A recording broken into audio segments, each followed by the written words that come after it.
Hi! Welcome back. గత వీడియోలో మనం సంఖ్యామణంలోని 25% వరకు కొన్ని కాన్సెప్ట్స్‌నైతే డిస్కస్ చేసాం. ఈ వీడియోలో మనం ఇంకొక 50% కాన్సెప్ట్స్ భాజనీయత సూత్రాలు, డివిజిబిలిటీ రూల్స్ సంబంధించి తెలుసుకుందాం. అందులో మనం ముందుగా భాజనీయత సూత్రాలకు సంబంధించి సూత్రాలు తెలుసుకునే ముందు, రూల్స్ తెలుసుకునే ముందు ఒక చిన్న కాన్సెప్ట్ ఉంటుంది. డివిజన్ ఆల్గోరిథం, భాగాహార విశేషవాది. ఈ ఆల్గోరిథం కూడా ఇంపార్టెంట్ అనమాట. ఈ ఆల్గోరిథం యూజ్ చేసి కూడా కొన్ని ప్రాబ్లమ్స్ అయితే వస్తూ ఉంటాయి. భాగాహార విశేషవాది ప్రకారం అంటే డివిజన్ ఆల్గోరిథం ప్రకారం ఏదైనా రెండు ధనపూర్ణ సంఖ్యలు అంటే పాజిటివ్ ఇంటీజర్స్ అనమాట. అంటే ఏవైతే మనకి 1, 2, 3 ఇలా మనకి సో ఆన్ పూర్ణ సంఖ్యల్లో ఉండే ధనపూర్ణ సంఖ్యలు ఏ మరియు బి కింద ఒక 2 సంఖ్యలు ఉదాహరణకు తీసుకున్నట్లయితే ఏ అనేది బి కంటే ఎక్కువ ఉన్నట్లయితే అప్పుడు a is equals to bq plus r ఫార్మేట్లో మనం రాసుకోగలిగితే 0 less than or equal to r less than b అయినప్పుడు మనకి ఏమవుతుందంటే ఏకైక పూర్ణ సంఖ్యలు ఇందులో మనకి క్యూ భాగాఫలం మరియు ఆర్ అంటే శేషం రిమైండర్ ఉంటాయి అన్నమాట. ఇందులో ఈ రెండు ఉంటాయి అన్నమాట. దీనినే సులభంగా భాజ్యం ఈజ్ ఈక్వల్స్ టు భజకం ఇంటూ భాగాఫలం ప్లస్ శేషం అని అంటారన్నమాట.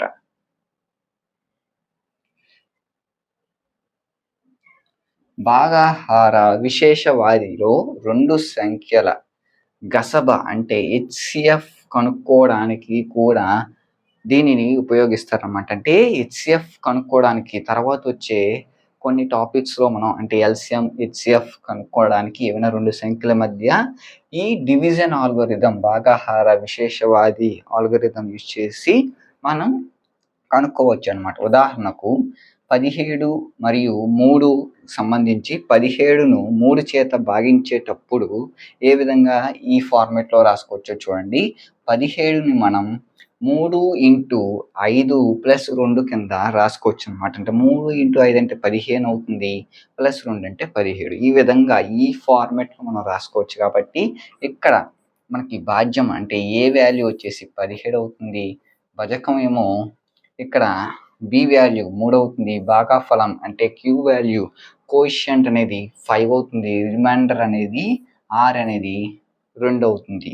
అంటే శేషం రిమైండర్ 2 అనేది మనకి ఏదైతే వచ్చిందో ఆర్ వాల్యూ అది బి వాల్యూ అంటే ఈ వాల్యూ కంటే ఈ వాల్యూ అనేది చిన్నదిగా ఉంటుంది. భుజకం కంటే శేషం ఇప్పుడు కూడా చిన్నదిగా ఉంటుందన్నమాట. తర్వాత ఇప్పుడు మనం అసలైన కాన్సెప్ట్స్ డివిజిబిలిటీ రూల్స్ అయితే మొదలు పెడదాం. మొట్టమొదటిగా 2 యొక్క భాజనీయత సూత్రం అంటే డివిజిబిలిటీ రూల్ 2కి ఏంటంటే ఒక సంఖ్య యొక్క ఒకట్ల స్థానంలో అంకెలు సంబంధించి 0 కానీ లేదా 2 కానీ లేదా 4 కానీ 6 కానీ 8 కానీ ఈ 5 సంఖ్యలు ఏ ఒక్క సంఖ్యన చివరి ఒకట్ల స్థానంలో కనిపించినట్లయితే ఆ సంఖ్య అనేది మనకి లేదా అంకె అనేది మనకి ఏమవుతుందంటే 2 చేత భాగించబడుతుంది. ఉదాహరణకు 30, 22, 454, 316, 23,478 ఇవన్నీ కూడా మనకి 2 చేత భాగించబడతాయి. ఎందుకంటే ఒకట్ల స్థానంలో ఏవైతే మనకి ఇక్కడ కనిపిస్తున్నాయి ఈ సంఖ్యల్లో ఒకట్ల స్థానంలో 0, 2, 4, 6, 8 అంకెలు కనిపిస్తున్నాయి. 3కు సంబంధించి భాజనీయత సూత్రం డివిజిబిలిటీ రూల్ ఫర్ 3 ఒక సంఖ్యలోని అంకెల యొక్క సమ్ అంటే మొత్తం మనకి 3 చేత భాగించబడితే ఆ సంఖ్య అనేది మనకి 3 చేత ఖచ్చితంగా భాగించబడుతుంది. ఉదాహరణకు ఈ సంఖ్య ఏదైతే ఉందో 12,339లో ఉన్న అంకెలన్నీ కూడా మనం మొత్తం చేస్తే కలిపితే మనకు వచ్చేది ఎంత అవుతుందో అది 3 చేత భాగించబడుతుందా లేదా అనేది ఇక్కడ చూసుకుందాం. 1 + 3 అంటే 3, మళ్ళీ 3 + 3 అంటే 6, మళ్ళీ 6 + 3 అంటే 9, 9 + 9 అంటే 18, 18 మనకి 3 చేత భాగించబడుతుంది కాబట్టి మనకి ఏదైతే ఈ 18 వచ్చిందో 3 చేత భాగించబడుతుంది కాబట్టి ఈ 12,339 అనేది ఖచ్చితంగా 3 చేత భాగించబడుతుంది. ఈ ప్రాసెస్ అనేది మనం డివిజిబిలిటీ రూల్ అనేది మనం 3కి అప్లై చేయాల్సి ఉంటుంది. ఇలాగనమాట. తర్వాత 4కు సంబంధించినటువంటి డివిజిబిలిటీ రూల్. ఒక సంఖ్య యొక్క చివరి 2 అంకెల్లో మనకి 0 లేదా చివరి 2 అంకెలతో ఏర్పడే సంఖ్య 4 చేత భాగించబడినట్లయితే ఆ సంఖ్య 4 చేత భాగించబడుతుంది. ఉదాహరణకు మనం 2500 చూసుకున్నట్లయితే ఈ సంఖ్యలో చివరి 2 ఏవైతే అంకెలు ఉన్నాయో అవి 2 కూడా మనకి సున్నాలే ఉన్నాయి కాబట్టి ఖచ్చితంగా 4 చేత భాగించబడుతుంది. ఇంకొక ఉదాహరణ, ఈ ఉదాహరణలో మనకి 1264లో ఏవైతే చివరి 2 అంకెలు ఉన్నాయో 64 అనేది 4 చేత భాగించబడుతుంది కాబట్టి ఖచ్చితంగా 1264 అనేది మనకి 4 చేత భాగించబడుతుందన్నమాట. ఇక్కడ ఇంకొక విషయం కూడా గమనించండి. ఇదే కాకుండా చివరి 2 లేదా అంతకంటే ఎక్కువ సున్నాలున్న సంఖ్యలు కూడా 4 చేత భాగించబడతాయి అన్నమాట. ఉదాహరణకు ఇక్కడ 4300 కానీ లేదా 1,53,000 కానీ లేదా ఇక్కడ ఏదైతే సంఖ్య ఉందో ఆ సంఖ్య కానీ మనం ఇవన్నీ కూడా ఏవైతే ఉన్నాయో వాటిలో ఉన్న సున్నాలు ఎన్ని ఉన్నా సరే అవి ఖచ్చితంగా 4 చేత భాగించబడతాయి అన్నమాట. తరువాత 5కు సంబంధించి సూత్రం ఏంటంటే ఒక సంఖ్య యొక్క ఒకట్ల స్థానంలో 0 మరియు 5 ఉన్నట్లయితే 0 మరియు 5 ఉన్నట్లయితే ఒకట్ల స్థానంలో అంటే యూనిట్ డిజిట్లో ఆ సంఖ్యలో ఉన్నట్లయితే ఆ సంఖ్య ఖచ్చితంగా 5తో భాగించబడుతుంది అన్నమాట. ఉదాహరణకు 135లో మనకి ఒకట్ల స్థానంలో ఉన్న సంఖ్య అనేది 5 అవుతుంది. ఇక్కడ 1360లో ఒకట్ల స్థానంలో ఉన్న సంఖ్య అనేది 0 అవుతుంది.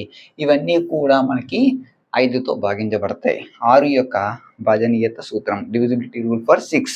ఒక సంఖ్య యొక్క ఏదైనా ఉదాహరణ తీసుకుంటే ఆ సంఖ్య అనేది 3 మరియు 2 అంటే 3 లేదా 2 కాకుండా 3తో పాటు 2తో కూడా ఆ సంఖ్య అనేది మనకి భాగించబడినట్లయితే ఆ సంఖ్య ఖచ్చితంగా 6తో కూడా భాగించబడుతుందన్నమాట. ఎందుకంటే 6 అంటే మనం 3 × 2 కింద రాసుకోవచ్చు కాబట్టి ఈ విధంగా ఈ 2 అంకెలతో మనకి ఏదైనా సంఖ్య అనేది భాగించబడితే ఖచ్చితంగా మనకి ఆ సంఖ్య అనేది భాగించబడుతుంది అన్నమాట 6తో. ఉదాహరణకు 18, 36, 720 ఇలా మనకి ఏవైనా తీసుకున్నా ఇవన్నీ కూడా 3తోనే భాగించబడతాయి. చూడండి 1 + 8 అంటే 9 అవుతుంది.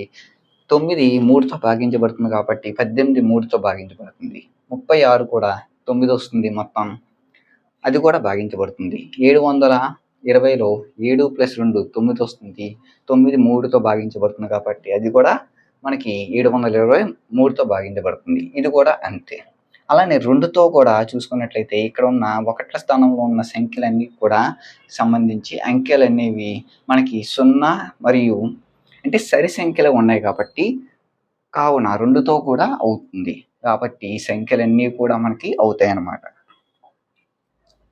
7 యొక్క భాజనీయత సూత్రం. ఒక సంఖ్యలో ఒకట్ల స్థానంలో ఈ అంకెలు రెట్టింపు చేయగా వచ్చిన సంఖ్యకు మిగిలిన అంకెలతో ఏర్పడిన సంఖ్య మధ్య గల తేడా 7 చేత భాగించబడితే ఆ సంఖ్య 7 చేత భాగించబడుతుంది. కొంచెం కన్ఫ్యూజింగ్గా ఉన్నా సింపుల్గా ఉంటుంది. ఇదే ట్రిక్ ఇంకా చాలా వాటికి సంఖ్యలకైతే మనం యూజ్ చేస్తాం. గమనించండి, ఇక్కడ ఏదైతే ఈ ఉదాహరణలో 441 ఉందో 441 ఈ 441లో మనకి ఈ చివరి ఏదైతే అంకె ఉందంటే ఒకట్ల స్థానంలో ఉన్న అంకె అనేది రెట్టింపు చేయండి. రెట్టింపు చేయడం అంటే 1 × 2తో మల్టిప్లై చేయండి. ఇక్కడ 1 ఉంది కాబట్టి 1ని 2తో మల్టిప్లై చేయండి. ఎంత వస్తుందో దాన్ని మిగతా ఏవైతే మనకి సంఖ్యలో ఉన్న అంకెలు ఉంటాయో వాటి నుంచి సబ్ట్రాక్ట్ చేయాలన్నమాట. అంటే ఉదాహరణకు ఇక్కడ 1 × 2 అంటే 2 వస్తుంది కాబట్టి ఇప్పుడు రిమైనింగ్ ఏవైతే ఈ 2 ఉన్నాయో 44 నుంచి 2 సబ్ట్రాక్ట్ చేస్తే మనకి 42 వస్తుంది. ఈ 42 అనేది ఒకవేళ మనకి 7తో కనుక భాగించబడినట్లయితే 42 అనేది 7తో మనకి భాగించబడుతుంది కాబట్టి ఖచ్చితంగా ఈ 441 అనేది 7తో భాగించబడుతుందనమాట. ఇదే ట్రిక్ మనం చాలా నంబర్స్‌కి అయితే యూజ్ చేస్తాం అప్‌కమింగ్ నంబర్స్‌లో. ఈ 8 యొక్క భాజనీయత సూత్రం. ఒక సంఖ్య యొక్క చివరి 3 అంకెలు అంటే చూడండి మీరు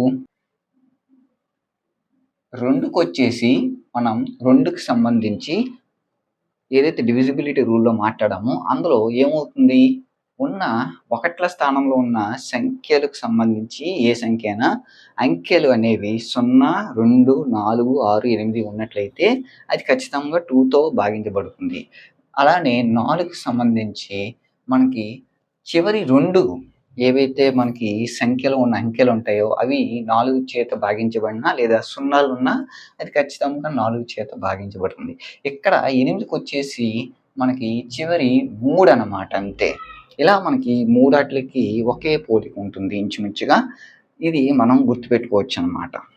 ఇక్కడ ఉదాహరణకు ఈ సంఖ్యలో ఉన్న చివరి 3 అంకెలు అనేవి మనకి 0, 0, 0 కాబట్టి ఖచ్చితంగా 8 చేత భాగించబడుతుంది. ఉదాహరణకు ఇది కూడా అంతే. 24,248లో మనకి 8 చేత భాగించబడుతుంది కాబట్టి చివరి 3 అంకెలనేవి కాబట్టి 8 చేత ఈ 24,248 కూడా భాగించబడుతుందన్నమాట. 9 యొక్క భాజనీయత సూత్రం డివిజిబిలిటీ రూల్ ఫర్ 9. ఏదైనా ఒక సంఖ్యలోని అంకెలు మొత్తం చేసినప్పుడు వచ్చిన మనకి ఏదైతే రిజల్ట్ ఉంటుందో అది 9 చేత భాగించబడితే ఆ సంఖ్య అనేది 9 చేత భాగించబడుతుందన్నమాట. ఏ విధంగా అయితే 3కు ఉందో సూత్రం అదే విధంగా ఇంచుమించుగా ఒకే పోలికతో మనకి 9 కూడా ఉంటుందన్నమాట. అక్కడ మనం 3 చేత భాగించబడినట్లయితే వచ్చిన మొత్తం అనేది ఖచ్చితంగా ఆ సంఖ్య అనేది 3తో భాగించబడుతుంది. కానీ ఇక్కడ మనకి 9తో మనకి మొత్తం ఏదైతే ఉందో అది 9తో భాగించబడితే ఖచ్చితంగా ఆ సంఖ్య అనేది 9తో భాగించబడుతుందన్నమాట. ఉదాహరణకు 243 అనేది 9 చేత భాగించబడుతుందా లేదో చూద్దాం. 243లో ఏవైతే అంకెలు ఉన్నాయో 2 గాని, 4 గాని, 3 గాని మొత్తం చేస్తే 9 వస్తుంది. ఈ 9 అనేది ఖచ్చితంగా 9తో భాగించబడుతుంది కాబట్టి ఈ 243 అనేది ఖచ్చితంగా 9తో భాగించబడుతుంది. 10 యొక్క భాజనీయత సూత్రం. ఒక సంఖ్య యొక్క ఒకట్ల స్థానంలో అంకె అనేది 0 అయితే ఖచ్చితంగా ఆ సంఖ్యకి సంబంధించి 10తో భాగించబడుతుందన్నమాట. ఉదాహరణకు 340 గాని లేదా 410 గాని ఇలా. ఇంకే ఒకట్ల స్థానంలో ఇంకే ఒక్క అంకె ఉన్నా సరే అది ఖచ్చితంగా మనకి 10తో భాగించబడుతుంది. 11 యొక్క భాజనీయత సూత్రం. 11 యొక్క భాజనీయత సూత్రానికి సంబంధించి ఒక సంఖ్యలోని సరి స్థానంలోని అంకెల మొత్తం మరియు బేసి స్థానంలోని అంకెల మొత్తం తేడా 11 చేత భాగించబడితే ఆ సంఖ్య 11 చేత భాగించబడుతుందన్నమాట.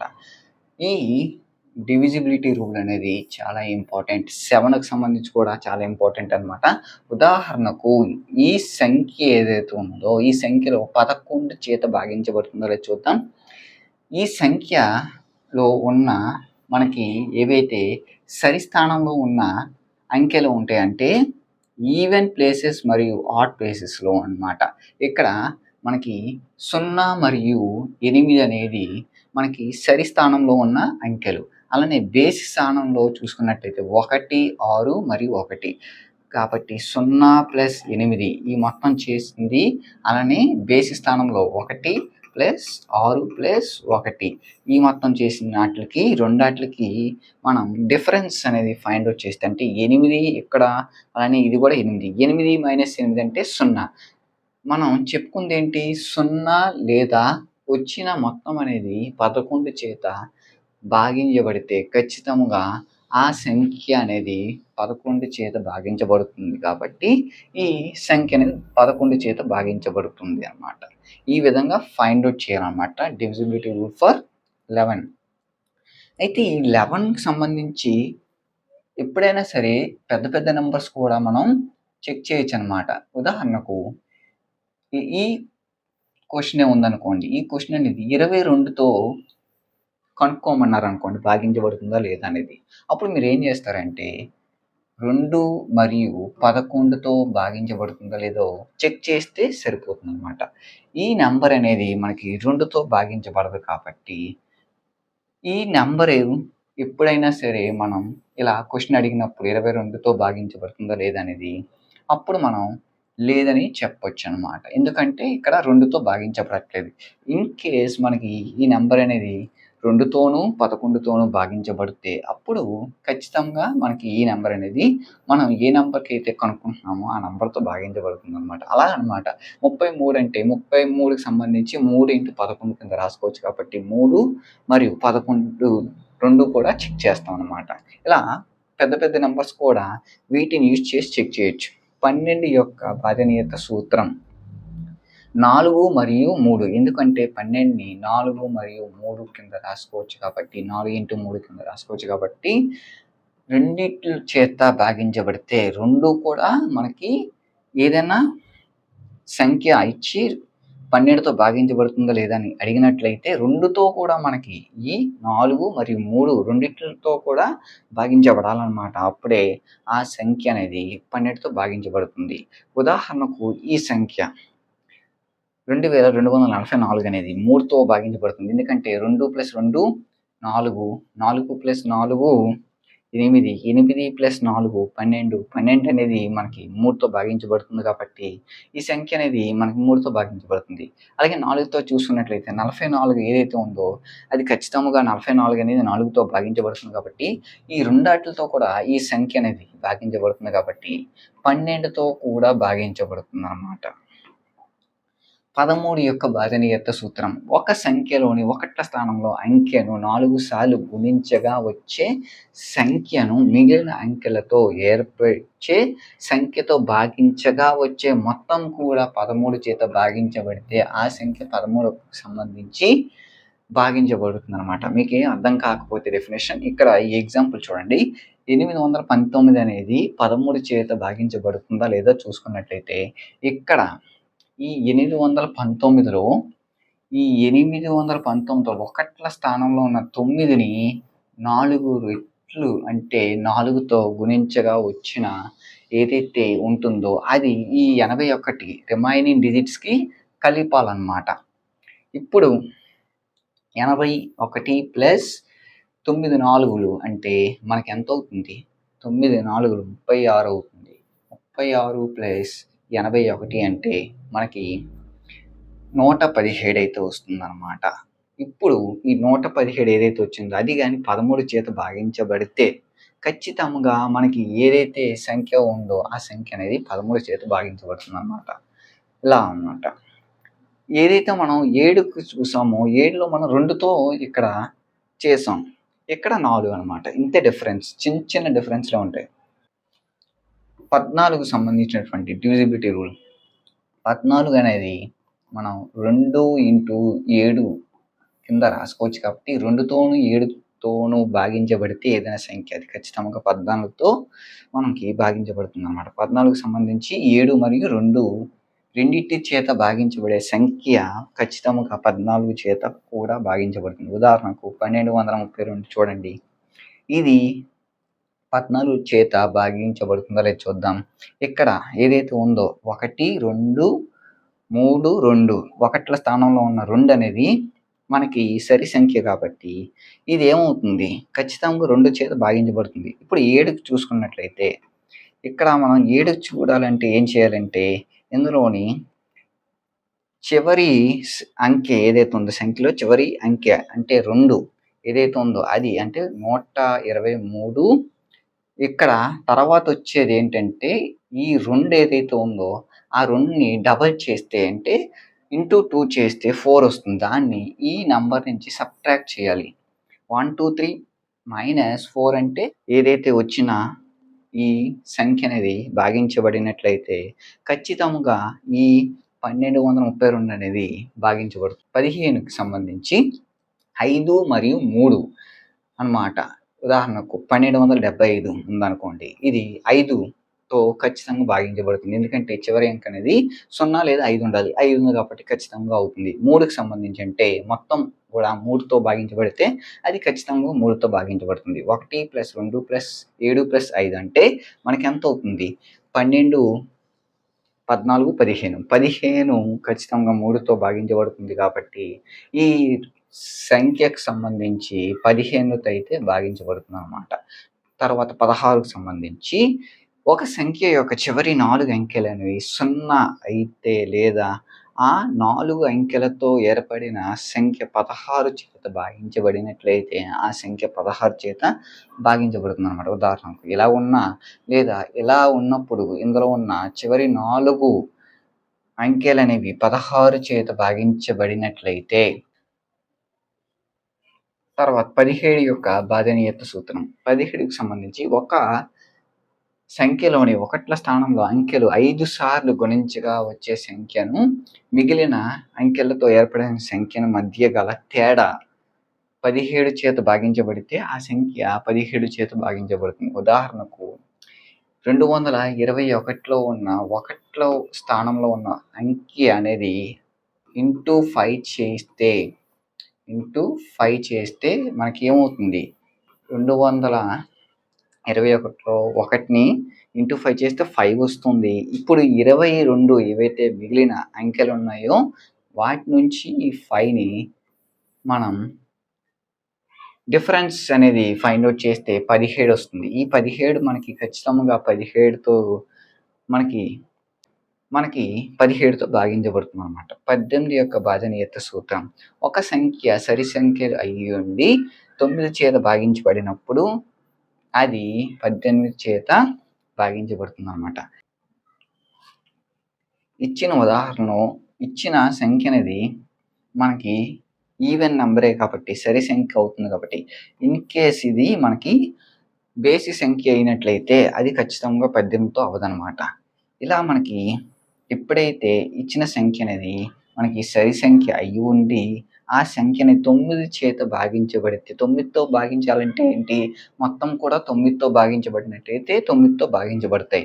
అలా మనకి ఈ 2 ప్రాపర్టీస్ హోల్డ్ చేసినట్లయితే ఈ సంఖ్య అది ఖచ్చితంగా 18తో భాగించబడుతుందన్నమాట. అయితే కొన్ని మనకి చూడండి మనం చూస్తున్నప్పుడు 7 కానీ లేదా 13 కానీ 17 కానీ ఇంచుమించుగా ఒకేలాగా ఉన్నాయన్నమాట. అయితే 13లో మనం 4తో మల్టిప్లై చేసాం ఒకట్ల స్థానంలో ఉన్నది. అలాగే 7 అనేది మనం 2తో మల్టిప్లై చేసాం. కానీ 13లో మనం ఈ రెండాటిని కలుపుతున్నాం. ఇక్కడ 17లో మరియు 7లోని రెండాటి నుంచి మనం తేడాను కనుక్కుంటున్నాం.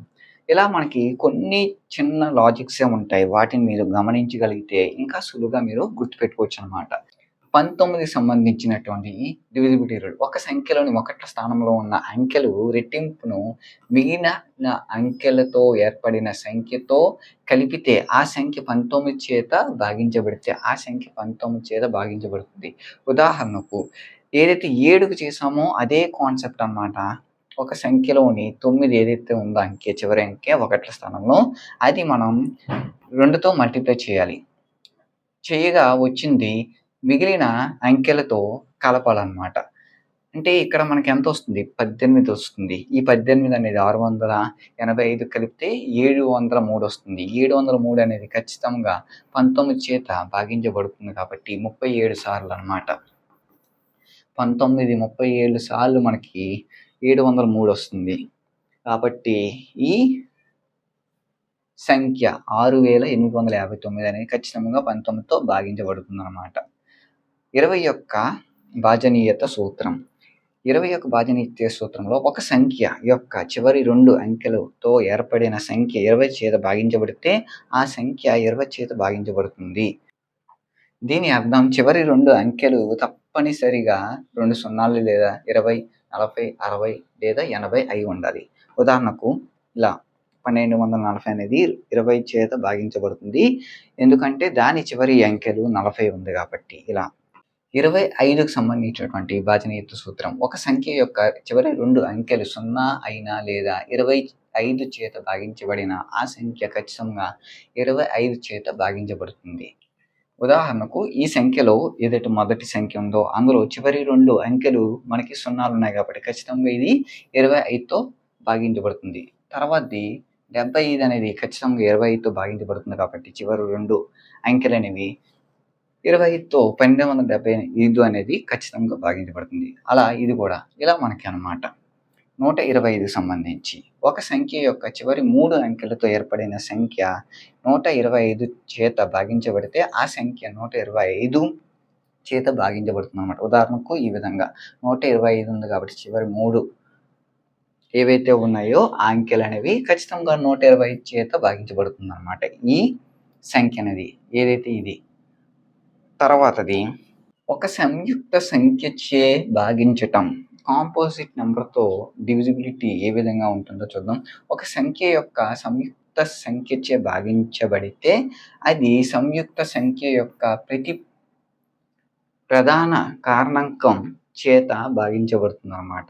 అంటే ఉదాహరణకు ఒక సంఖ్య అనేది 324 ఉంది కదా! ఈ సంఖ్య అనేది 12 చేత భాగించబడుతుందో లేదో చూద్దాం. ఇప్పుడు ఈ 12 అనేది సంయుక్త సంఖ్య కాబట్టి ఈ 12కు సంబంధించినటువంటి కారణాంకాలేంటి? 1 మరియు ఏమవుతాయి? 2, 3, 4, 6 మరియు 12 ఇలా మనకి ఇవన్నీ కూడా కారణాంకాలు. అయితే ఇందులో ప్రతి ప్రధాన కారణాంకం చేత ఈ సంఖ్య అనేది మనకి భాగించబడితే ఖచ్చితంగా ఈ సంఖ్యతో భాగించబడుతుందన్నమాట. ఉదాహరణకు ఇక్కడ ప్రధాన కారణాంకాలు ఏంటి అంటే ప్రధాన కారణాంకం అంటే ప్రైమ్ ఫ్యాక్టర్స్ అన్నమాట. ప్రైమ్ ఫ్యాక్టర్స్ అంటే ఇక్కడ మనం చూసుకున్నట్లయితే 2 మరియు 3 ఏవైతే ఉన్నాయో ఇవి ప్రైమ్ నంబర్స్. వాటి యొక్క ఫ్యాక్టర్స్ 1 మరియు 2 కాబట్టి అలానే 3కి సంబంధించి 1 మరియు 3 కాబట్టి ఈ 2 కూడా ప్రైమ్ ఫ్యాక్టర్స్. అయితే ఇక్కడ ప్రతి ప్రధాన కారణాంకం చేత అంటే ఇక్కడ ప్రైమ్ ఫ్యాక్టర్స్ ఏమవుతాయంటే 12కి 2 స్క్వేర్ ఇంటూ 3 అవుతుందన్నమాట. ఈ ఏవైతే ప్రైమ్ ఫ్యాక్టర్స్ ఉన్నాయో వీటి చేత ఈ సంఖ్య అనేది మనకి భాగించబడితే ఖచ్చితంగా ఈ సంఖ్యతో ఈ సంఖ్య అనేది భాగించబడుతుందన్నమాట. ఈ ప్రైమ్ ఫ్యాక్టర్ సంబంధించినటువంటి ప్రధాన కారణాలకు సంబంధించి మనం గత వీడియోలో ఈ చిన్న కాన్సెప్ట్ మనం మిస్ చేసాం. రాబోయే నెక్స్ట్ వీడియోలో అయితే దీనికి సంబంధించి క్లియర్ కట్‌గా అయితే ఎక్స్‌ప్లెయిన్ చేస్తాను.